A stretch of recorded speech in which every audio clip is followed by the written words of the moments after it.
ہم حق کے قائل ہیں، حق بات کرتے ہیں، حالات ہوں جیسے بھی ہم نحمده ونصلي ونسلم على رسوله الكريم اما بعد فاعوذ بالله من الشيطان الرجيم بسم الله الرحمن الرحيم اللهم صل على محمد وعلى ال محمد ولا حول ولا قوة الا بالله العلي العظيم۔ ناظرین سامعین، آپ کا میزبان جنید الرحمن حاضر خدمت۔ ناظرین سامعین، جیسا کہ آپ لوگ جانتے ہیں کہ آج کل سوشل میڈیا پر ایک عجیب سی جو ہے وہ ایک فضا قائم ہو گئی ہے، اور وہ فضا جو ہے وہ بڑی گرما گرمی کی ہے۔ اور جیسا کہ سیاست کی دنیا میں گرما گرمی چلتی ہے، تو آج اسلامک لٹریچر کی دنیا میں یا اسلامک جرنلزم کی دنیا میں جو ہے وہ گرما گرمی چل گئی ہے۔ اور وہ گرما گرمی کیا ہے کہ آج کل انجینئر محمد علی مرزا صاحب کی شخصیت جو ہے وہ متنازع ہوتی جا رہی ہے، اور متنازع ہونے کی وجہ سے ظاہر سی بات ہے، جیسا کہ آپ لوگ جانتے ہیں کہ کئی سالوں سے انجینئر محمد علی مرزا صاحب کا 36 کا جو آنکڑا ہے وہ علماء دین سے رائے مکتبہ فکر کے، تو اسی وجہ سے وہ ان کی شخصیت جو ہے وہ بڑی کنٹروورشل رہی ہے۔ تو اب اگر ہم بات کریں انجینئر محمد علی مرزا صاحب کے دلائل کی، تو انجینئر صاحب اپنے دلائل دیتے ہیں، جو دوسرے مکتب فکر کے علماء ہیں، چاہے مکتب دیوبندیت ہو، بریلویت ہو، اہل حدیث ہو یا فقہ جعفریہ ہو، ان کے پاس اپنے دلائل ہیں۔ تو اب یہ گرما گرمی اور یہ جو فضا کے اندر جو ایک سمجھ لیں ایک ایسا غبار بن گیا ہے، یہ غبار اب اس طرح کا بن گیا ہے کہ اللہ معاف کرے کہ یہ ایٹم بم بن گیا، اور ایٹم بم بن کے ایسا سامنے آیا ہے کہ کوئی پنجاب کے مولانا صاحب ہیں، مولانا افضل قادری صاحب، انہوں نے تو اللہ معاف کرے قتل کا فتویٰ دے دیا۔ یہ معاملات بڑے حساس ہو گئے۔ تو خیر بہرحال ہونا یہ چاہیے، جیسا کہ میں نے ایک بیان مفتی طارق مسعود صاحب حافظ اللہ کا سنا، میں بڑی عزت کرتا ہوں ان کی، بڑی علمی شخصیت ہے اور بڑے ان کے ملین سبسکرائبرز ہیں۔ انہوں نے کہا دیکھیں، جہاں تک معاملہ انجینئر محمد علی مرزا سے علمی تنازع کا تھا کہ ہم ان کے عقائد سے جو ہے وہ سمجھ لیجئے ان کے عقائد پر یقین نہیں رکھتے، یا ان کے عقائد سے ہم یا ان کے نظریات سے متفق نہیں ہیں، لیکن جناب انہوں نے کہا کہ جو قتل کا ان کے خلاف فتویٰ دیا یہ انسانی بربریت ہے، یہ جہالت ہے، اور انہوں نے کہا کہ جتنے بڑے بڑے علماء تک ان کی رسائی ہوئی ہے تو یہ علماء کا فیصلہ نہیں ہے۔ میں بھی اس چیز کو کنڈیم کرتا ہوں۔ تو آج ہم انجینئر محمد علی مرزا صاحب سے جو لوگوں کے علمی اختلاف ہیں، اس حوالے سے آج ہمارے جو مہمان خصوصی ہیں وہ کسی تعریف کے محتاج نہیں ہیں، ایک ماشاءاللہ ابھرتی ہوئی شخصیت ہے، ان کا اپنا ایک یوٹیوب چینل ہے، اور جیسا کہ آپ سکرین پہ ان کا نام دیکھ رہے ہیں، جناب میثم جعفری صاحب۔ میثم جعفری صاحب بھی ماشاءاللہ ہماری طرح ایک ابھرتے ہوئے اسلامک جرنلسٹ ہیں، اور ماشاءاللہ تحقیق کی دنیا میں آئے، مختلف مکاتب فکر کے لوگوں سے انٹرویو کرتے ہیں اور اسلامی موضوعات پہ بات چیت کرتے ہیں ماشاءاللہ، اور ان کا چینل جو ہے وہ بڑا تیزی سے گرو کر رہا ہے۔ تو آج ہمارے چینل جنید رحمان اسلامک آفیشل پر انہوں نے بڑا آج قیمتی ٹائم دیا ہے، اور میں بڑا شکر گزار ہوں۔ تو آج ہم ان سے انجینئر محمد علی مرزا صاحب سے جو ان کے علمی اختلافات ہیں، بڑے ادب، بڑے احترام، بڑے تقدس کے دائرے میں رہتے ہوئے ہمیں بتائیں گے، اور خاص طور پر جو مفتی فضل ہمدرد صاحب حافظ اللہ کے ساتھ جو انجینئر محمد علی مرزا صاحب کا ایک بہت بڑا تنازع کھڑا ہو گیا، وہ تنازع بھی وہ آج ہمیں ڈسکس کریں گے۔ ان کی اس معاملے میں بڑی گہری تحقیق ہے، وہ ساری تحقیقات آج ہم میثم جعفری صاحب سے ڈسکس کریں گے۔ تو میں میثم جعفری صاحب اپنے مہمان خصوصی کی طرف جاؤں تو میں ہمیشہ پروگرام کا جو آغاز کرتا ہوں وہ تلاوت کلام پاک سے کرتا ہوں۔ اعوذ باللہ من الشیطان الرجیم، بسم اللہ الرحمن الرحیم، قل هو اللہ احد اللہ الصمد لم یلد ولم یولد ولم یکن له کفوا احد صدق اللہ العلی العظیم، آمین یا رب العالمین۔ ناظرین سامعین، اب میں اپنے مہمان خصوصی جناب میثم جعفری صاحب جو ایک معتبر اور ایک ابھرتے ہوئے اسلامک جرنلسٹ ہیں، میں ان کی طرف مدعو ہوں۔ السلام علیکم میثم بھائی۔ وعلیکم السلام جنید الرحمان بھائی، کیسے ہیں آپ؟ خیریت سے ہیں؟ الحمدللہ، آپ کی دعائیں، آپ خیریت سے ہیں؟ طبیعت کیسی ہے آپ کی؟ جی الحمدللہ، کرم اللہ پاک کا بہترین شکر۔ آپ اچھا گفتگو شروع میسم کریں اس بھائی، سے پہلے میں آپ ایک گفتگو جی جی شروع کریں اس سے پہلے میں ایک چھوٹی سی گزارش کر دوں۔ آپ نے میرے جی تعارف میں کافی ساری باتیں کی ہیں جن کا میں بالکل بھی اہل نہیں تھا، لائق نہیں تھا۔ یہ آپ کی حسن ظن ہے، محبت ہے، اللہ تعالیٰ آپ کو ذائقہ خیر دے۔ اور اس سے بڑھ کر میں بس پروگرام سٹارٹ کرنے سے پہلے آپ اپنے سوال میرے سامنے لازمی رکھیے گا۔ میں ایک بات کر دوں کہ اگر جنید بھائی اور میں یہاں پر اکٹھے ہوئے نا اللہ اور اس کے رسول کی رضا کے لیے، تو اس سے بڑی کوئی عبادت ہی نہیں ہے۔ اور اگر یہاں پر ہم اکٹھے ہوئے ہیں ویوز کے لیے، کسی شخصیت پر ٹونٹ کرنے کے لیے، اپنا فرقہ ثابت کرنے کے لیے، تو یقیناً اس سے بڑی ہلاکت بھی کوئی۔ تو اللہ تعالیٰ سے سب سے پہلے دعا ہے کہ ہم جتنی دیر بھی یہاں پر گفتگو کریں گے صرف اپنے خدا اور اس کے رسول کی رضا کے لیے کریں۔ بہت شکریہ جنید بھائی۔ ماشاء اللہ ماشاء اللہ، بڑے آپ کے نیک جذبات ہیں، اللہ تعالیٰ آپ کو جزائے خیر عطا فرمائے۔ اچھا میسم بھائی، میں ٹاپک کی طرف جاؤں، میں صرف تھوڑا سا یہ چاہتا ہوں کہ آپ اپنا ایک بریف انٹروڈکشن دیں کہ آپ تحقیق کی دنیا میں کیسے آئے، اور اس جرنلزم میں آپ نے جو قدم رکھا، تو آپ کا یہ ایک تحقیقاتی سفر کس طرح چلا، ذرا عوام الناس کے آگے رکھیے گا۔ جی جنید بھائی بہت شکریہ، جزاک اللہ۔ اصل میں اگر انسان کو معلوم نہیں ہے نا کہ اس کی زندگی کا مقصد کیا ہے، جب انسان اس دنیا کے اندر آتا ہے نا تو دو قسم کے لوگ ہوتے ہیں۔ ایک وہ کہ جو یہ کوشش کرتے ہیں جاننے کی کہ میری زندگی کا مقصد کیا ہے۔ جب وہ دیکھتے ہیں کہ میں نے ایک دن مرنا ہے، موت میرے بہت زیادہ قریب ہے، میرے سامنے سینکڑوں لوگ مر رہے ہیں، تو اسے ایک ہی چیز سمجھ میں آتی ہے کہ میں جانوں کہ جس نے مجھے بنایا وہ مجھ سے کیا چاہتا ہے، اور مرنے کے بعد وہ میرے ساتھ کیا کرے گا۔ یہ سوال ہر انسان کے ذہن میں ہونے چاہیے، یہ سوال ہر انسان کے سامنے 24 گھنٹے ہونے چاہیے، ہر ٹائم ہونے چاہیے۔ یہی سوال جب تقریباً میری کوئی ایج تھی 8 9 سال کا میں تھا، تو یہی سوال میرے ذہن میں گردش کرنا شروع کر دیے۔ شیعہ پر بہت سارے اعتراضات کیے جاتے ہیں اہل سنت کی طرف سے اور بہت سے مذاہب کی طرف سے۔ تو اسی طرح کچھ اعتراضات جب میں اسکول کی لائف میں تھا تو اس ٹائم کچھ اعتراضات ہمیں دیکھنے کو ملے کہ آپ فلاں شخصیت کو نہیں مانتے، فلاں صحابی کو نہیں مانتے، آپ فلاں کرتے ہیں فلاں کرتے ہیں۔ تو اس طرح کے اعتراضات کچھ اس قدر سخت ہو گئے میرے اہل سنت بھائیوں کی جانب سے کہ بالکل انہوں نے مجھے الگ تھلگ کر دیا اور بڑی ایک عجیب سی نگاہ سے دیکھنا۔ تو پھر میں نے کہا کہ یار میں دیکھوں، میں جانوں کہ مذہب کیا ہے، دین کیا ہے، فرقہ کیا ہے، اس کے اندر تحقیق کروں، حق کیا ہے، میرا رب مجھ سے کیا چاہتا ہے۔ تو پھر اس سلسلے میں نے پھر تحقیق کی طرف میرا شوق بڑھا کہ جب بھی کوئی مخالف اعتراض کرے تو پھر اس کا جواب میرے پاس ہو۔ اگر میرے مذہب پر میرے پاس دلیل ہے تو میرے لیے وہ موسٹ ویلکم ہے، یا انفیکٹ یہ کہوں کہ جو کچھ اللہ اور اس کا رسول دے اسے لے لو اور جس سے روکے رک جاؤ۔ بس جو خدا اور اس کے رسول کی جانب سے تھا وہ میں نے تسلیم کیا، اور جو خدا اور اس کے رسول کی جانب سے نہیں تھا میں نے اس سے بیزاری اور تبرہ اختیار کی۔ تو بس اسی طرح یہ سلسلہ چلتا چلتا جو ہے تحقیقی مراحل تک پہنچا کہ میں یہاں تک بھی اپنے جو ہے حلقہ احباب میں سوچنے پر مجبور ہوا۔ میری ایک سٹارٹنگ لائف تھی نا کہ یار کیا اتنے سارے مذاہب ہیں، اگر میرے ابا جی مسلمان تھے تو کیا میں مسلمان ہی پیدا ہوں گا، اور میں اس لیے مسلمان ہوں کہ میرے باپ دادا مسلمان تھے۔ تو میں نے اپنے طور پر جتنی میں تحقیق کر سکتا تھا میں نے کوشش کی ہے۔ میں یہ نہیں کہتا میں نے بہت زیادہ مذہب پڑھے ہیں، بہت زیادہ تحقیق کی ہے۔ میں نے پہلے یہ جاننے کی کوشش کی ہے کہ میں مسلمان اس وجہ سے ہوں کہ اللہ نے مجھے عقل جیسی نعمت سے نوازا ہے، اس کے ذریعے سے غور و فکر کر کے میں مسلمان ہوں، یا صرف اس وجہ سے مسلمان ہوں کہ میرے دادا جی مسلمان تھے، میرے ابا جی مسلمان۔ تو پھر میں نے کوشش کی جتنا میرے سامنے، میں نے اپنی میں کو ختم کیا، اپنے عقل کے ذریعے جس قدر میں فیصلہ کر سکتا تھا میں نے کوشش کی، اور اس نتیجے پر پہنچا خدا کو حاضر ناظر جان کے کہ دین اسلام ہی ایک سچا دین ہے اور حق دین ہے۔ لیکن جب میں دین اسلام کے اندر داخل ہوا، میں ایز ایک انسان بات کر رہا ہوں، نیوٹرل انسان، میرا ایک یوٹیوب پہ ایک ویڈیو موجود ہے کہ میں مسلمان سے شیعہ کیسے ہوا۔ تو ہر وہ مسلمان جسے پتہ ہی نہیں ہے کہ میں مسلمان کیوں ہوں، تو میرے خیال سے اس کی اسٹرگل فضول ہے۔ تو خیر جب میں دائرہ اسلام کے اندر تحقیق مکمل کی کہ واقعا اسلام ایک سچا دین ہے، تو میں بڑا خوش ہو گیا۔ میں نے کہا یار دین اسلام کے اندر تو میں داخل ہو گیا، لیکن جب میں نے نظر دوڑائی تو ایک بہت لمبی قطار کھڑی ہوئی تھی۔ کوئی دیوبندی ہے اسلام کے اندر، کوئی بریلوی ہے اسلام کے اندر، کوئی جو ہے سلفی ہے اسلام کے اندر، کوئی سنی ہے، کوئی شیعہ ہے، کوئی دیوبندی ہے۔ تو پھر میں نے کہا نہیں بچے، تحقیق تیری ختم نہیں ہو سکتی،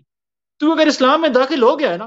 تو اب جیسے تمام مذاہب میں سے تو نے اس مذہب کو تلاش کرنے کی کوشش کی نا جس کو تیرا رب چاہتا ہے، اب تیری اگلی ذمہ داری یہ ہے کہ دین اسلام میں سے اس فرقے کی تلاش کر کہ جس فرقے کو پسند کرتا ہے تیرا پروردگار، جس فرقے کو، جو فرقہ اس طریقے پر ہے جس طریقے کے بارے میں اللہ تعالیٰ نے قرآن میں ارشاد فرمایا کہ اللہ کی اطاعت کرو، رسول کی اطاعت کرو اور اولی الامر کی اطاعت کرو۔ تو پھر تحقیق کرتے کرتے، اور میں اب بھی ہینڈز اپ کرنے کے لیے تیار ہوں، اب تک جس تحقیق پر میں کھڑا ہوں تمام مذاہب میں سے میں مذہب اسلام کو حق پر سمجھتا ہوں، اور اسلام میں سے مکتب تشیع اس مکتب کو حق پر سمجھتا ہوں کہ جس کے بارے میں رسول اللہ نے فرمایا۔ میں ختم کر رہا ہوں اپنی بات جس مکتب کے بارے میں رسول اللہ نے فرمایا کہ میں تم میں دو بھاری چیزیں چھوڑ کے جا رہا ہوں، ایک قرآن، دوسری اہل بیت، ان کا دامن پکڑے رکھو گے کبھی گمراہ نہیں ہو۔ تو میرے خیال سے جس مکتب کی گارنٹی رسول اللہ نے دی ہو کہ دامن اہل بیت پکڑو گے تو کبھی گمراہ نہیں ہوگے، تو یقیناً اس مکتب کو فالو کر کے انسان خدا کو بھی راضی کر سکتا ہے اور اس کے رسول کو بھی راضی کر سکتا ہے، اور یہی رسول اللہ اور یہی ایک انسان کی زندگی کا مقصد ہے۔ جزاک اللہ خیر، ماشاءاللہ آپ نے بڑا خوبصورت انٹروڈکشن دیا، اور ہر مسلمان کا یہ ایمان ہونا چاہیے کہ رسول اللہ صلی اللہ علیہ وآلہ وسلم نے غدیر خم کے موقع پر مسلمانوں کو، تمام عالم کے مسلمانوں کو، صرف اس وقت کے 1.25 صحابہ کو نہیں بلکہ آنے والے قیامت تک کے تمام مسلمانوں کو یہ درس دے دیا ہے کہ میں نے تمہارے درمیان دو چیزیں چھوڑی ہیں، ایک اللہ کی کتاب جس میں ہدایت ہے، جس میں نور ہے، اور ایک میرے اہل البیت، میرے گھر والے، کون؟ مولا علی، مولا حسن، مولا حسین، بی بی فاطمہ سیدہ سلام اللہ علیہا،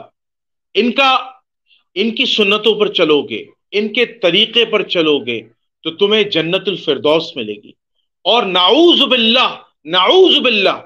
اگر تم نے ان سے بغض و عداوت رکھی تو فنا ہو جاؤ گے، مٹ جاؤ گے، اور جہنم تمہارا مقدر ہوگا۔ تو ناظرین سامعین، حضور علیہ الصلوۃ والسلام نے ہمیشہ ارشاد فرمایا، علی مجھ سے ہے میں علی سے ہوں، حسن مجھ سے ہے میں حسن سے ہوں، حسین مجھ سے ہے میں حسین سے ہوں۔ تو ناظرین سامعین، بڑی خوبصورت گفتگو میسن صاحب نے کی کہ ہمیں قرآن اور اہل بیت کو پکڑ لیں، اور ہمارا منصب، ہمارا مکتب، ہمارا ایمان، ہمارا یقین کامل ہونا چاہیے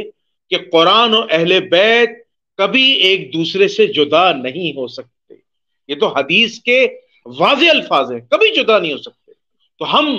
مولا علی کے ساتھ کھڑے ہیں، ہم مولا حسن کے ساتھ کھڑے ہیں، ہم مولا حسین کے ساتھ کھڑے ہیں، جو ان کا سٹانس وہ ہمارا سٹانس۔ اگر انہوں نے کسی معاملے میں سکوت اختیار کیا تو ہم سکوت اختیار، اگر انہوں نے کسی معاملے میں جہاد کیا تو ہمارا سٹانس بھی وہی ہے، اگر انہوں نے کسی معاملے میں کوئی حکمت اختیار کی تو ہم بھی اس حکمت کو ماننے والے ہیں، اس حکمت پر عمل کریں گے۔ یہ ہے مولا علی کا ماننے والا، یہ ہے مولا علی کا حقیقی شیعہ۔ شیعہ کوئی مذہب نہیں ہے، میں سے مذہب نہیں مانتا۔ شیعہ جو ہے وہ ایک پہچان ہے اہل البیت کی، اہل بیت سے محبت کی پہچان کا نام، اہل بیت پر مر مٹ جانے کا نام شیعان علی ہے، شیعان علی ہے، شیعان علی ہے۔ یہ ذہن میں آپ بٹھا لیجیے، شیعہ کوئی مذہب نہیں ہے۔ اور اسی طرح میں ایک اور نعرہ لگاتا ہوں، رسول اللہ صلی اللہ علیہ وآلہ وسلم کی سنت کو حقیقی معنوں میں زندہ کرنے کا نام اہل سنت ہے۔ تو اہل سنت بھی ہمارے بھائی، اہل تشیع بھی ہمارے بھائی، ہم سنی بھی ہیں، ہم شیعہ بھی ہیں۔ علی سے محبت کرنے والا شیعہ، اور رسول اللہ سے محبت کرنے والا اور ان کی سنتوں کو زندہ کرنے والا سنی۔ تو اب یہ ڈیفرنسز ہم نے ختم کرنے ہیں۔ تو اب میں اپنے مہمان خصوصی کی طرف آج پہلا سوال کرنے جا رہا ہوں، جو کہ ہمارا موضوع، جیسا کہ آپ کو پتہ ہے، انجینئر محمد علی مرزا صاحب سے علمی اختلاف کیوں۔ مجھے سب سے پہلے آپ سے ایک پہلا سوال کرنا ہے کہ انجینئر محمد علی مرزا صاحب سے جب آپ کا علمی اختلاف ہوا، اور اس علمی اختلاف کی جو سب سے بڑی وجہ جو میں نے دیکھی، جو میں نے آپ کی ویڈیوز دیکھی، وہ حدیث خلیفتین تھی، جس پر مفتی محمد فضل ہمدرد صاحب حافظ اللہ اور انجینئر محمد علی مرزا صاحب کے درمیان تکرار ہوئی، اور تکرار کی شدت اتنی بڑھ گئی، اور اس کی جو کہتے ہیں نا غبار، اور اس کی جو گرمی ہے وہ اتنی بڑھ گئی، اور فضا اتنی آلود ہو گئی کہ انجینئر صاحب اور مفتی فضل ہمدرد صاحب کے درمیان تلخ کلامی ہوئی، حتیٰ کہ وہ تلخ کلامی اس حد تک چلی گئی کہ انجینئر صاحب نے اپنے کسی نجی چینل شاہد ان بلال آفیشل پر جا کر مفتی فضل ہمدرد صاحب کے لیے قنوت نازلہ پڑھ دی، وہ قنوت نازلہ جو مولا علی نے جنگ صفین میں امیر معاویہ پر پڑھی تھی۔ تو اب اس بات کی حقیقت کیا ہے، آپ کی تحقیق کیا اس معاملے میں کہ یہ معاملہ ہوا کیا تھا، اور آپ کس کے موقف کی تائید کرتے، ذرا عوام الناس کے آگے رکھ دیجیے۔ ٹھیک ہے، بہت شکریہ جنید الرحمان بھائی، خدا آپ کو عزت اور سلامتی دے۔ سب سے پہلے تو میں آپ کی تعریف کروں گا جو آپ نے لب کشائی کی کچھ لمحہ پہلے۔ آپ نے کہا کہ جو رسول اللہ کی سنت پر عمل کرے اس سے بڑا سنی کوئی نہیں ہے، اور جو اہل بیت سے محبت کرے اس سے بڑا شیعہ کو نہیں ہے۔ شیعہ کے ایک معنی ہے پیروکار کے، جو رسول اللہ اور ان کے اہل بیت کا پیروکار ہے، چاہے وہ اپنے نام کے ساتھ اہل حدیث لکھتا ہے، دیوبندی لکھتا ہے، بریلوی لکھتا ہے، یعنی نبی کے جیسا آئی کو نہیں، بابے شیعہ کو نہیں، پریکٹیکلی جس کا نعرہ ہے نا وہ سب سے بڑا سنی بھی ہے، وہ سب سے بڑا شیعہ بھی ہے۔ تو ماشاءاللہ سے بڑی اچھی گفتگو کی آپ نے فرقہ واریت سے ہٹ کر۔ ہمارا بھی یہی ہے کہ آپ اپنے آپ کے ساتھ کوئی بھی لیبل لگائیں، اپنے آپ کو جو مرضی کہیں، لیکن رسول اللہ سے وفا کریں۔ تو بس آپ نے جو سوال کیا اس کا جواب بھی جو ہے جنید الرحمان بھائی یہی ہے کہ رسول اللہ آخری وقت ہے، رسول اللہ جا رہے ہیں اور ہمیں گارنٹی دے رہے ہیں، ہمیں بتا رہے ہیں کہ خدا کی قسم کبھی گمراہ نہیں ہوگے، کہ اگر تم میرے اہل بیت کا دامن پکڑے رکھو گے کبھی گمراہ نہیں ہوگے، میرے اہل بیت کا دامن پکڑے رکھو گے کبھی گمراہ نہیں ہوگے۔ اگر ہم حسن سلوک کو ہی مان لینا جنید الرحمان بھائی، میں آپ کے سوال کی طرف آ رہا ہوں کہ تم صرف میرے اہل بیت کے ساتھ حسن سلوک کرنا، تو کیا اس امت نے اہل بیت کے ساتھ حسن سلوک بھی کیا؟ حسن سلوک نہیں کیا اس امت نے۔ بہرحال حدیث خلیفتین مسند احمد 11395، یہ حدیث جب آپ ساری سٹوری ہمارے یوٹیوب چینل کے اوپر موجود ہے کہ نور الحسن اہل سنت بھائی تھے ہمارے، تو خلافت پر ڈسکشن ہونا شروع ہو گئی کہ مولا علی رسول اللہ کے پہلے خلیفہ ہیں، یا حضرت ابو بکر صدیق رضی اللہ تعالیٰ عنہ رسول اللہ کے پہلے خلیفہ ہیں۔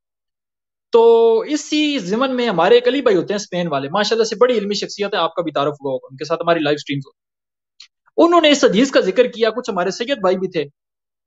تو انہوں نے اس حدیث کا ذکر کیا، مسند احمد 11395 حدیث خلیفتین، میں تم میں دو خلفاء چھوڑ کے جا رہا ہوں، ایک قرآن، دوسری اہل بیت، ان کا دامن پکڑے رکھو گے کبھی گمراہ نہیں۔ اچھا، ہم بڑے حیران ہوئے، نور بھائی بھی بڑے حیران ہوئے، اور میں خود ذاتی طور پہ میرے علم میں بھی حدیث نہیں تھی اس ٹائم تک، میں بھی بڑا حیران ہوا کہ یار یہ تو بڑی چھپی ہوئی حدیث تھی۔ تو ہم نے کہا یہ حدیث ہم علی بھائی کے سامنے پیش کریں گے۔ تو علی بھائی نے ہمیں ہمیشہ یہی سکھایا، ذاتی طور پہ میں خود ان سے میں نے بہت کچھ سیکھا ہے ایز اے شیعہ ہو کر۔ نور بھائی بھی ان کے اسٹوڈنٹ تھے، ہم بھی ان کے اسٹوڈنٹ تھے، کافی کچھ چیزیں سیکھی ہیں ان سے ہم نے، عقیدہ اپنی اپنی جگہ پر، اختلافات اپنی اپنی جگہ پر۔ تو ہم نے کہا انجینئر صاحب کا ایک موقف ہے کہ رسول اللہ کا کوئی خلیفہ نہیں ہے سوائے قرآن کے، تو یہاں پہ تو رسول اللہ کہہ رہا ہے کہ میرے دو خلفاء ہیں، ایک قرآن خلیفہ ہے میرا، ایک اہل بیت خلیفہ ہے میرے۔ تو ہم بڑے خوش ہوئے، ہم نے کہا انجینئر صاحب کے سامنے یہ حدیث رکھیں گے، اور انجینئر صاحب جو ہے ہمیں شاباشی بھی دیں گے اور اس حدیث کو قبول بھی کریں گے، کیونکہ ان کا پریکٹیکلی یہ نعرہ ہے کہ نبی کے جیسا ہے کو نہیں، باب تشائی کو نہیں۔ اور پھر ہم نے ساری حدیث کے اس کے رجال کو چیک کیا، ہم نے دیکھا کہ کسی محدث نے اس کو ضعیف نہیں کہا ہوگا، بائی نیم کسی محدث نے اس کو ضعیف نہیں کہا ہوا، 10 محدثین کی تحقیق ہم نے دکھائی۔ ہوتا یہ ہے کہ نور بھائی چلے جاتے ہیں شاہد ان بلال کے اوپر، اور شاہد ان بلال کے اوپر جا کر انجینئر صاحب سے سوال کرتے ہیں، اور سوال کرتے ہیں تو وہ بہت زیادہ حیران ہوتے ہیں انجینئر صاحب کے اس جواب کو سن کر، کہ انجینئر صاحب کہتے ہیں کہ یہ حدیث مجھے 10 سال پہلے کی معلوم، یہ لفظ ہے ان کے کہ 10 سال پہلے کی مجھے حدیث معلوم ہے۔ تو ایک سوال پیدا ہوتا ہے کہ انجینئر صاحب اگر آپ کو یہ حدیث پہلے سے معلوم تھی تو آج تک آپ نے اس حدیث کا ذکر کیوں نہیں کیا؟ اور پھر دکھ اور افسوس اس بات کا ہے، ہمارے لیے انجینئر صاحب محترم ہے، قابل احترام ہے، آپ نے جتنی بھی ہماری ویڈیوز دیکھی ہوں گی سب میں ہم نے ان سے بڑے ادب و احترام سے اختلاف کیا، صرف دکھ اور افسوس اس بات کا ہوتا ہے کہ جن لوگوں نے ترجمے کیے ہوئے ہیں نا، عربی کے اندر لفظ خلیفتین ہے،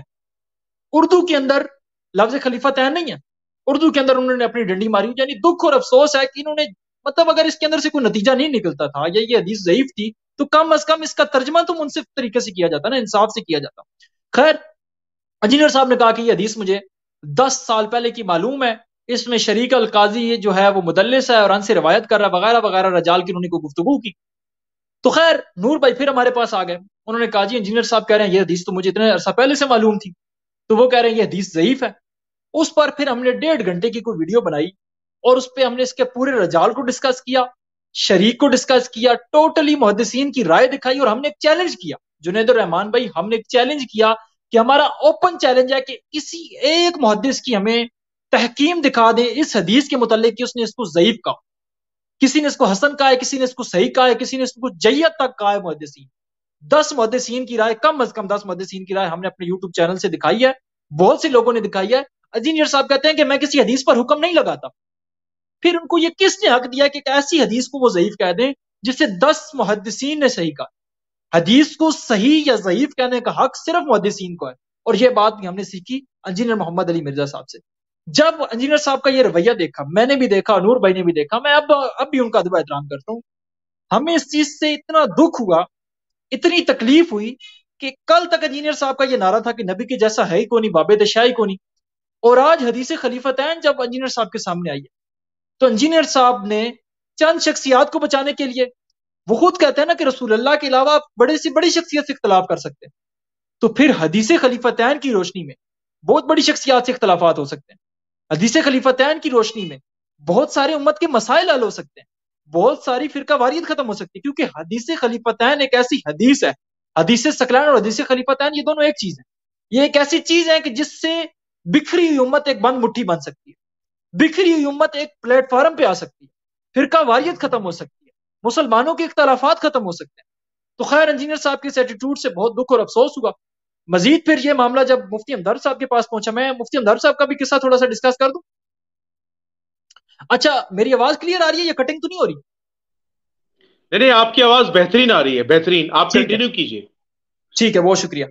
پھر یہ معاملہ گیا مفتی ہمدرد صاحب کے پاس، ہم نے کہا باقی مولانا سے ہمیں کوئی امید نہیں ہے، یا مولانا اسحاق صاحب ہوتے یا انجینئر صاحب ہوتے یا مفتی ہمدرد صاحب ہیں ابھی، ان سے ہمیں تھوڑی سی امید ہے، توقع ہے کہ یہ حق گوئی کریں گے۔ ہم یہ حدیث لے کر چلے گئے مفتی ہمدرد صاحب کے پاس، ہم نے کہا جی مفتی صاحب یہ حدیث ہے، یہ اس کا رجال ہے، حکم کریں اس کے بارے میں، آپ کا کیا سٹانس ہے، کیا یہ حدیث واقعا ضعیف ہے؟ ایون ناسبی مولویوں نے، وہ لوگ جو انجینئر بھائی کے خلاف ہیں، جو شیعہ کے انجینئر صاحب سے بھی زیادہ خلاف ہیں، انہوں نے بھی اس حدیث کو کہا ہے کہ یہ حدیث صحیح السند ہے، بالکل صحیح حدیث ہے۔ خیر مفتی ہمدرد صاحب نے اس کے اوپر ویڈیو بنا دی، ہم نے گزارش کی کہ مفتی ہمدرد صاحب اس کے بارے میں آپ ڈیٹیل دیں، اپنا موقف سامنے رکھیں۔ انہوں نے کہا جی میں انجینئر صاحب سے کوئی اختلاف نہیں کروں گا، وہ بہت بڑا کام کر رہے ہیں، ان کی بہت بڑی دعوت ہے، ہاں البتہ میں اپنے طور پہ بتا دوں گا بڑے ادب اور احترام کے ساتھ، اور انجینئر صاحب کا مفتی ہمدرد صاحب کا آپ وہ لیکچر دیکھ لیں، بہت پیار سے، بہت شفقت سے، بہت محبت سے انہوں نے کہا کہ میرے محترم بھائی، میں آپ کو بھائی کہنا پسند کرتا ہوں، اتنی اخلاق اور اتنی محبت سے انہوں نے گفتگو کی انجینئر صاحب کے ساتھ۔ پہلی ویڈیو جو آ رہی ہے خلیفتین کے اوپر مفتی ہمدرد صاحب کی، اچھا اس ویڈیو کے اندر کوئی گالی نہیں ہے، کوئی بدتمیزی نہیں ہے، اور اب تک آج کی ڈیٹ تک انجینئر صاحب کے ساتھ مفتی ہمدرد نے کوئی لوز ٹاکنگ نہیں کی، کوئی غلط بات نہیں۔ مفتی ہمدرد صاحب نے حدیث خلیفتین کی تائید کر دی، اور ساتھ ہی انہوں نے انجینئر صاحب کو یہ لمحہ فکریہ دیا اس بات کی بنیاد پر کہ آپ مسلمانوں کی تکفیر خدا کے لیے نہ کریں۔ انہوں نے جب نور بھائی آئے نا ان کے پاس اکیڈمی میں، تو نور بھائی نے کہا کہ میں شیعہ نہیں ہوں، تو انہوں نے کہا جی میرے اسٹوڈنٹس کی تو یہ نشانی ہے کہ ان کی توحید بڑی پکی ہوتی ہے۔ اچھا میں ایک یہ بات سمجھ میں نہیں آئی کہ توحید کچی اور پکی بھی ہوتی ہے، نعوذ باللہ من ذالک۔ انہوں نے کہا جی ہمارے اسٹوڈنٹس کی توحید تو بڑی پکی ہوتی ہے، اب یہ ہمارا جو غم و غصہ ہے نا، خدا جانتا ہے ہمارا اللہ اور اس کے رسول کی رضا کے لیے، ہم ناسبی نہیں ہے کہ ہم انجینئر صاحب کے خلاف ہو جائیں، ان کی ذاتیات کے خلاف۔ تو خیر انہوں نے کہا جی اقرار لیا، کہا نور تم بتاؤ کہ یا علی مدد شرک ہے؟ انہوں نے کہا جی میں شرک سمجھتا ہوں۔ اچھا ٹھیک ہوگا، پھر انہوں نے دوبارہ اقرار لیا، کہا اگر کوئی بندہ اللہ کا بندہ سمجھ کے یا علی مدد کے تو کیا یہ بھی شرک ہوگا؟ انہوں نے کہا یہ بھی شرک ہوگا، یعنی کہ امت کا 50% بھی کم از کم کہہ رہے ہیں نا، شیعہ اور دیوبندیوں اور بریلویوں کی بھی آپ ملا لیں تو 50% کم از کم یا 50% کر لیں تو آپ نے آدھی امت کی تکفیر کر دیا، آدھی امت کو آپ نے مشرک ڈکلیئر کر دیا۔ تو یہ اس بات کی انتہائی تکلیف ہوئی مفتی ہمدرد صاحب کو بھی، ہمیں بھی تکلیف ہوئی۔ انہوں نے پروٹیسٹ ریکارڈ کروایا اس کے اوپر، اور بڑے ادب و احترام کے ساتھ کہ انجینئر صاحب یہ رویہ ناقابل برداشت ہے۔ ایک انہوں نے حدیث خلیفتین کی تائید کر دی، دوسرا انجینئر صاحب کو یہ لمحہ فکریہ دیا کہ انجینئر صاحب آپ اتنی بڑی تکفیر نہ کریں مسلمانوں کی، کچھ مسلمانوں کو مسلمان بھی رہنے دیں، آپ اتنا بڑا ان کے اوپر فتویٰ لگا دیں گے کہ یہ مشرک ہیں تو پھر مسلمان کون بچے گا؟ تو خیر اس بات سے انجینئر صاحب کو بہت زیادہ تکلیف ہوئی، بجائے اس کے کہ وہ مفتی ہمدرد صاحب نے جو اپنا پروٹیسٹ ریکارڈ کروایا تھا، جو سوال ان کے لیے چھوڑے تھے، اس کا جواب دیتے، انہوں نے انتہائی نامناسب، ان کی ویڈیوز وغیرہ موجود ہیں، انتہائی نامناسب اور انتہائی بد اخلاقی کے ساتھ ایک ویڈیو کلپ ریکارڈ کیا جس میں آپ وہ ذکر کر رہے تھے کہ بد دعائیں وغیرہ، اور ان کے لیے بڑے سخت الفاظ انہوں نے یوز کیے۔ مفتی ہمدرد صاحب کا قصور کیا ہے کہ انہوں نے حدیث خلیفتین، رسول اللہ کی آخری وصیت کا دفاع کیا، اور مسلمانوں کی تکفیر سے انجینئر صاحب کو روکا کہ مسلمانوں کی تکفیر خدا کے لیے انجینئر صاحب نہ کریں، یہ فرقہ واریت ہے، اس سے مسلمان ٹوٹیں گے۔ تو خیر یہ جرم تھا مفتی ہمدرد صاحب کا۔ پھر اس کے بعد جو ہے کافی سارے سخت شعلہ بیانیاں ہونے لگ پڑی، اور مجھے بہت دکھ ہے، مجھے بہت دکھ ہے، بہت افسوس ہے کہ انجینئر صاحب کے اسٹوڈنٹس میں بہت دلیر لوگ بھی ہیں کہ جو انجینئر صاحب کے نظریے پر قائم ہیں، اور انجینئر صاحب کے اسٹوڈنٹس میں شخصیت پرست بھی بہت لوگ کہ جنہوں نے حق اور باطل میں فیصلہ نہیں کیا کہ انجینئر صاحب آپ کی یہاں سے غلطی ہے۔ نور کے ساتھ جو ایٹیٹیوڈ رہا اس پر بھی انجینئر بھائی کے کچھ اسٹوڈنٹس نے اپنے بیانات دیے، اور جو مفتی ہمدرد صاحب کے ساتھ ایٹیٹیوڈ رہا اس کے اوپر بھی انجینئر صاحب کے اسٹوڈنٹس نے کہا کہ انجینئر صاحب یہاں سے آپ تھوڑی سی غلطی کر رہے ہیں. لیکن مجھے ان اسٹوڈنٹ سے بہت دکھ ہے کہ جنہوں نے شخصیت پرستی کا مظاہرہ کیا اور انجینئر صاحب کے لیے لمحہ اتنا بھی نہیں کہا کہ انجینئر صاحب آپ کو یہاں سے اپنا لہجہ اور گفتگو نرم رکھنی چاہیے. تو خیر معاملہ چلتا یہاں تک آ پہنچا کہ انجینئر صاحب نے مفتی ہمدرد کو چیلنج دے دی کہ مفتی ہمدرد صاحب آپ کو چیلنج ہے، اور بڑے سخت الفاظ میں چیلنج دیا کہ آپ میرے ساتھ لائیو آ جائیں یا جیل میں آ جائیں، میں آپ کی منجی ٹھوکوں گا. اور اتنے سخت الفاظ انہوں نے یوز کیے جو باقی لوگ انجینئر صاحب کے لیے کرتے ہیں. جو باقی لوگ الفاظ یوز کرتے ہیں، مس بہیو کرتے ہیں، غلط لینگویج یوز کرتے ہیں، باقی لوگ انجینئر صاحب کے لیے وہ لینگویج یوز کر رہے ہیں. انجینئر صاحب کس کے لیے؟ مفتی ہمدرد کے لیے. مفتی ہمدرد کا قصور کیا ہے؟ رسول اللہ کی آخری وصیت یاد دلانا اور امت کی تکفیر سے بچانا اور انجینئر صاحب کو ایک لمحہ فکریہ دینا. خیر ہمیں اب یہ ہوا کہ بڑا یہ تو معاملہ خراب ہو گیا. ہم تو نہیں چاہتے تھے کہ مفتی ہمدرد اور انجینئر صاحب دونوں بہت ہائی لیول کا کام کر رہے ہیں، امت کے لیے کافی جو ہے ان کے اندر اویئرنیس پیدا کر رہے ہیں، شعور پیدا کر رہے ہیں. یہ بات کسی سے ڈکی چھپی نہیں ہے کہ جو کام انجینئر صاحب نے کیا وہ کسی شیعہ عالم نے نہیں کیا آج تک. ہم اس بات کو تسلیم کرتے ہیں، ہمارے لیے وہ محترم ہے، قابل احترام ہے. ہم نے کبھی بھی ان سے ادب و احترام کا دامن اپنا پیچھے نہیں چھڑایا اور ہم ہمیشہ ان کی عزت کرتے رہیں گے. لیکن دکھ اور افسوس پھر اسی بات کا ہوگا کہ رسول اللہ کی آخری وصیت وہ چھپاتے ہیں. خیر مناظرے کا چیلنج ہو گیا، ہم بڑے پریشان کہ یہ معاملہ تو بڑا عجیب ہو گیا ہے. خیر مفتی ہمدرد صاحب سے رابطہ ہوا، انہوں نے کہا جی ٹھیک ہے میں تو گفتگو کروں گا، میں تو تیار ہوں، میں تو اپنے لفظوں کا ذمہ دار ہوں. مفتی ہمدرد صاحب پہنچ گئے، جو ہے انہوں نے اپنا کامنٹ بھی کیا کمیونٹی کے اندر، اپنا ویڈیو بیان بھی دیا کہ ہاں جی انجینئر صاحب میں تیار ہوں اور مجھے آپ کے اس رویے سے بہت دکھ ہوا ہے، بہت افسوس ہوا ہے. مجھے تھا کہ میں اپنی ویڈیو بناؤں گا خلیفہ تین پر، آپ اس کے جواب میں ویڈیو بنائیں گے اور میری اصلاح کریں گے. تو مفتی ہمدرد نے کہا مجھے بہت دکھ ہوا اس رویے سے، مجھے بہت افسوس ہوا، مجھے بہت اعتبار تھا آپ کے اوپر، بہت جو ہے میں آپ پر اعتماد کرتا تھا، آپ نے میرے اس اعتماد کو ٹھیس پہنچائی. اب میں اکیڈمی نہیں آؤں گا. ہاں آپ نے مجھے بلایا ہے لائیو سٹریم میں اور کہا ہے میری منجی ٹھوکیں گے آپ جہلم کی سلطان رائی ہیں. یہ مفتی ہمدرد صاحب کے الفاظ. تو ٹھیک ہے میں تیار ہوں. جب مفتی ہمدرد نے اس چیلنج کو ایکسپٹ کیا، کہا انجینئر صاحب آپ میری اصلاح کر دیجیے گا یا میں آپ کی اصلاح کر دوں گا اور ہم گفتگو کریں گے، تبادلہ خیال کریں گے. لیکن جب یہ جواب آیا مفتی ہمدرد صاحب کی جانب سے، پھر انجینئر صاحب پھر سویٹ ہو گئے. اب انجینئر صاحب میں بار بار کہہ رہا ہوں میری ان سے کوئی ذاتی دشمنی نہیں ہے، انہوں نے ہماری کوئی منجے نہیں کھولی. صرف بات اتنی سی ہے ہمارا اختلاف ان سے صرف اللہ اور اس کے رسول کی رضا کے لیے.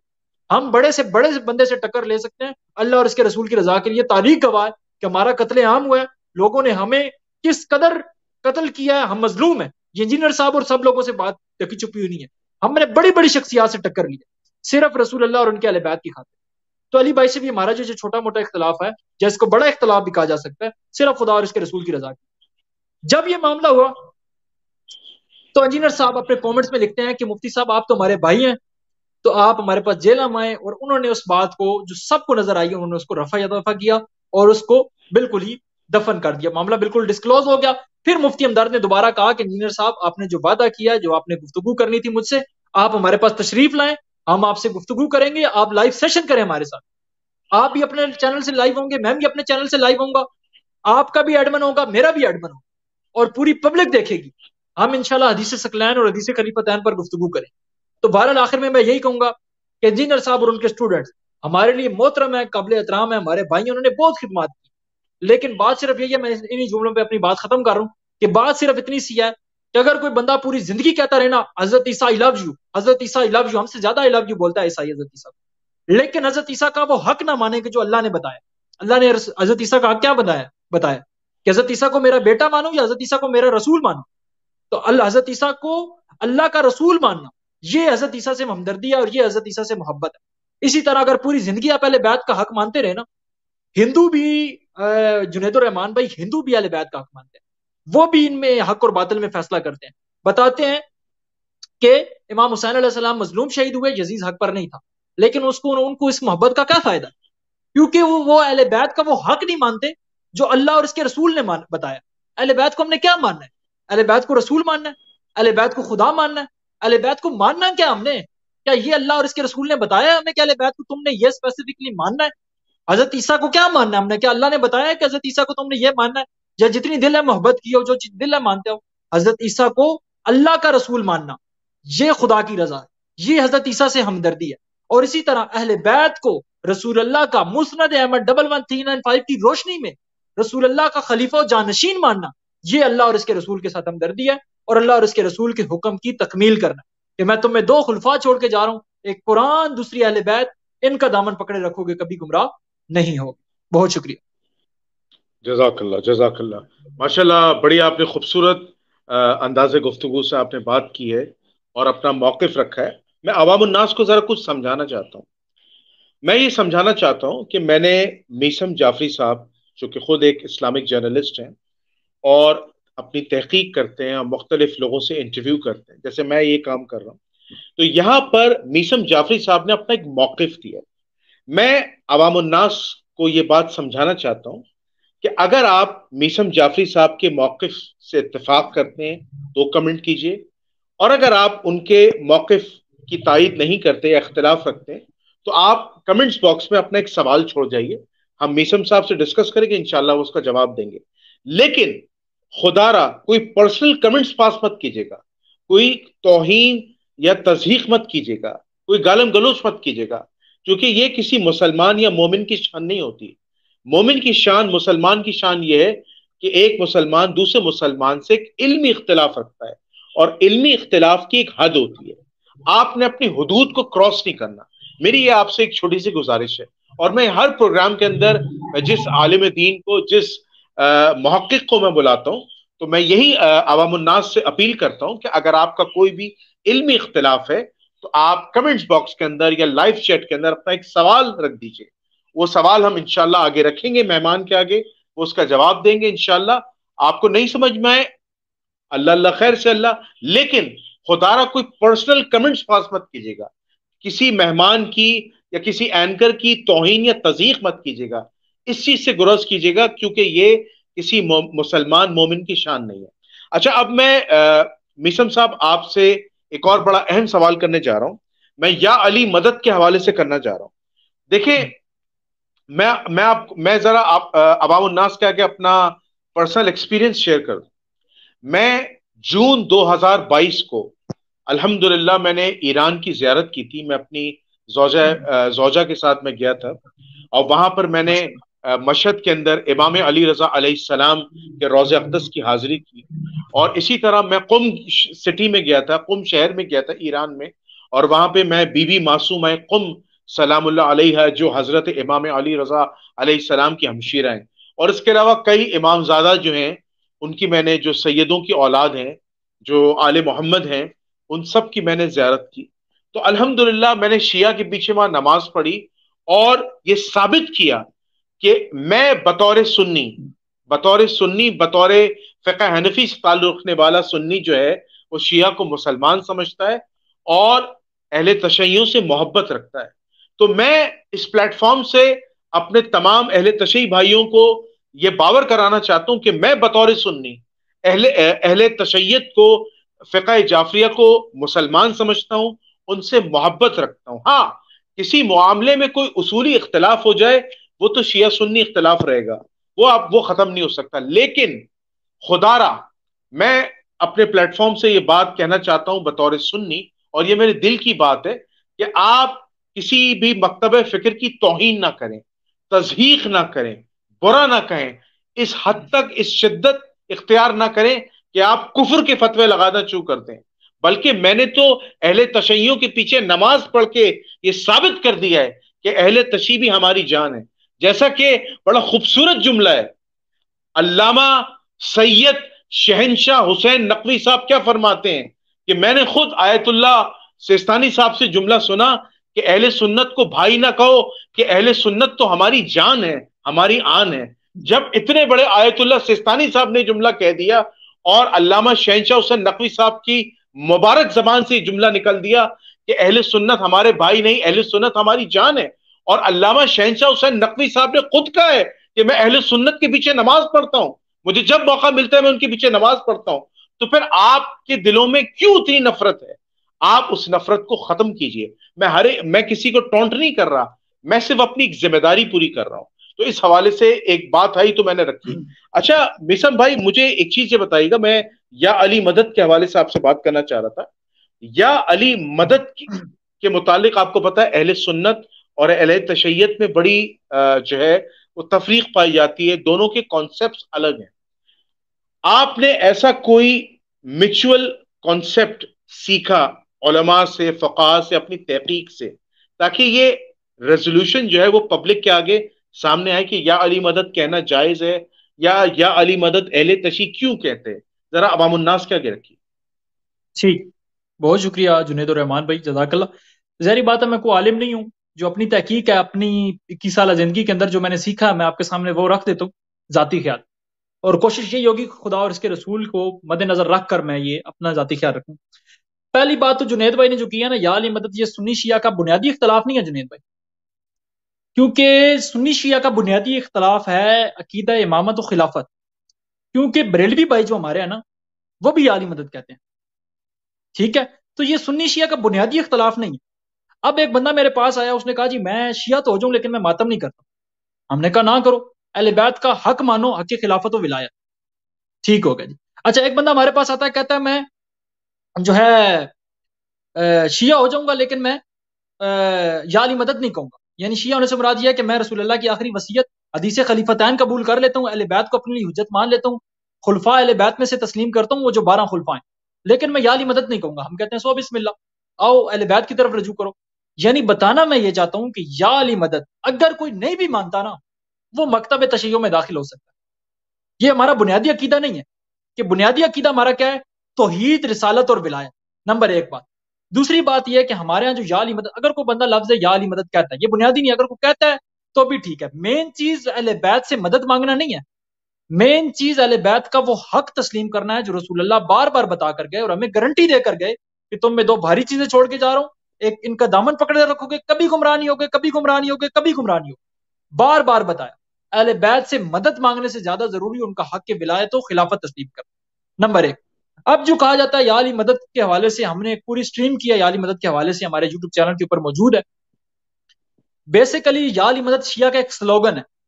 یعنی ہم مثال کے طور پہ سلام کرتے ہیں، السلام علیکم یا السلام علیکم یا علی مدد، وہ آگے سے کہتا ہے وعلیکم السلام پیر مولا علی مدد۔ ایسی کوئی حدیث نہیں ہے ہمارے پاس، یہ ہم نہیں کہہ رہے کہ ہمارے لیے یہ ضروری ہے کہنا سلام کے ساتھ، بیسک سنت سلام ہی ہے، لیکن ایزا ایک ہماری پہچان بن گئی ہے، ایک ٹرینڈ بن چکا ہے۔ اب اگر کوئی یہ بات کہتا بھی ہے، اس سے کہیں پر بھی یہ بات موجود نہیں ہے کہ اس سے کوئی شرک ہوتا ہے، اس سے کوئی بندہ نعوذ باللہ من ذالک مولا علیہ السلام کو اپنا خالق مان رہا ہے، رازق مان رہا ہے۔ اکثر یہ قاعدت پیش کی جاتی ہے نا کہ ایاک نعبد و ایاک نستعین، اے اللہ تیری ہی عبادت کرتے ہیں اور تجھ ہی سے مدد چاہتے ہیں، یعنی اس سے وہ یہ ثابت کرتے ہیں کہ مدد صرف مطلقاً اللہ کی ہے، اور بے شک اللہ کی ہی مطلقاً مدد ہے، اس میں کوئی شک نہیں ہے۔ جب ہم اہل بیت کا وسیلہ دے رہے ہوتے ہیں، اللہ تعالیٰ کی بارگاہ میں اہل بیت کے وسیلے سے دعا کر رہے ہوتے ہیں، تو ہمارا کنسپٹ بھی یہی ہوتا ہے کہ دینے والی ذات اللہ ہی ہے، یہ وہ معزز شخصیات ہیں کہ جن کے وسیلے سے کی ہوئی دعا خدا رد نہیں کرتا۔ ہم نے باقاعدہ ڈیٹیل سے، ہم نے اس سے پہلے میں ایک بات یہ والی مکمل کر دوں، ایاک نعبد و ایاک نستعین سے پہلے بھی ایک آیت ہے اور جو بہت زیادہ ڈسکس ہوئی ہے کہ اللہ کہتا ہے الحمدللہ رب العالمین، تمام تعریفیں اللہ ہی کے لیے ہیں۔ اب اگر ہم اس فارمولے کو اپلائی کریں تو اگر آپ نے مولا علی کی تعریف کی تو یہ بھی شرک ہو گیا۔ بھئی اللہ تو کہہ رہا ہے تمام تعریفیں الحمدللہ رب العالمین، تمام تعریفیں اللہ ہی کے لیے ہیں، تو جب اللہ ہی کے لیے ہیں تو پھر کیا جس نے مولا علی کی تعریف کر دی، رسول اللہ کی تعریف کر لی، یا میں جنید الرحمان کی تعریف کرتا ہوں تو کیا یہ شرک ہو جائے گا؟ اگر ہم اپنی ملٹیپلیکیشن لگائیں گے، ہمارا ایک بہت اسٹرانگ قسم کا اصول ہے جنید الرحمان، وہ یہ ہے کہ تفسیر بالرائے حرام ہے۔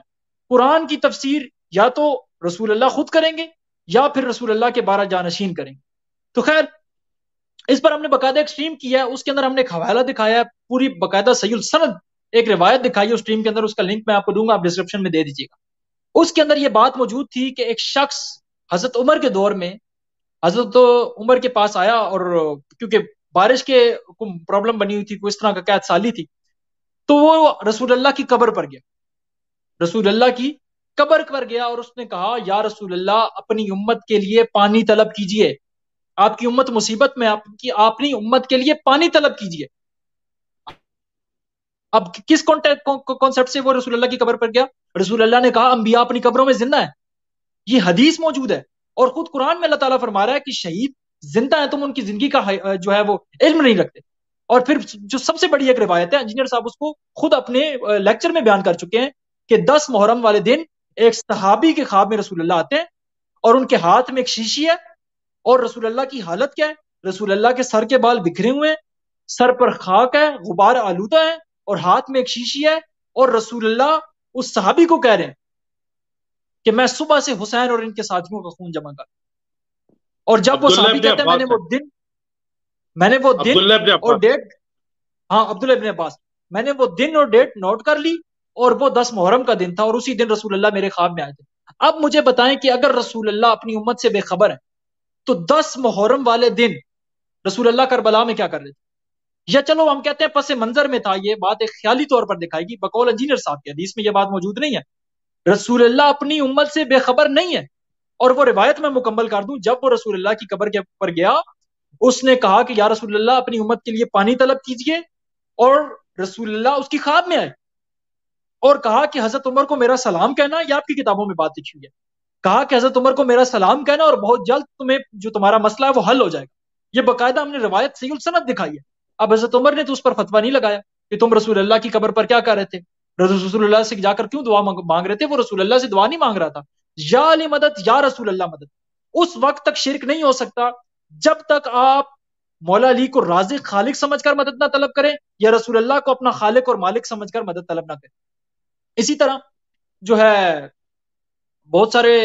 ایک وہ بات میرے ذہن سے نکل گئی، بڑی ضروری بات تھی، خیر بیچ میں یاد آئی تو میں اس کو ڈسکس کر دوں گا. بس مین پرپز یہی ہے، اتنی بڑی امت کی تکفیر آپ نہ کریں. اگر آپ کا کانسیپٹ کلیئر نہیں ہے یا علی مدد کے حوالے سے، رسول اللہ سے توسل کے معاملے میں آپ کا کانسیپٹ، میں نے صحیح اور سند روایت ذکر کی، اس معاملے میں اگر آپ کا کانسیپٹ کلیئر نہیں ہے تو بھائی اس کا آپ سے سوال ہی نہیں ہونا. ہم کب کہہ رہے ہیں کہ یا علی مدد کہنا واجب ہے؟ ہم کب کہہ رہے ہیں کہ جس نے یا علی مدد نہ کہا وہ مشرک ہو جائے گا، وہ جہنمی ہو جائے گا، اس سے سوال ہوگا قیامت والے دن؟ مولا علی سے مدد طلب کرنے سے زیادہ ضروری یہ ہے کہ مولا علی کی وہ بات تسلیم کی جائے جو رسول اللہ نے بتائی، جو حق اہل بیت کا رسول اللہ نے بتایا ہے، جس کی وجہ سے رسول اللہ نے گارنٹی دی ہے کہ تم کبھی گمراہ نہیں ہوگے، کبھی گمراہ نہیں ہوگے، کبھی گمراہ نہیں ہوگے. آپ مدد کے چکر میں پڑے ہوئے ہیں جو ایک فروئی مسئلہ ہے جس میں آپ کا اختیار ہے کہ آپ اہل بیت کا توسل اختیار کریں تو اچھی بات ہے، اگر نہیں کرتے تو بھائی آپ کی مرضی ہے. یہ بنیادی عقیدہ نہیں ہے. بنیادی چیز یہ ہے اہل بیت کے لیے ان کا حق مسند احمد 11395 کی روشنی میں حق ولایت و خلافت تسلیم کیا. بالکل صحیح. بڑا اپنے خوبصورت انداز سے چیزوں کو کھول کھول کے آپ نے بیان کیا. اچھا میرا ایک اور بڑا اہم سوال ہے مشن بھائی،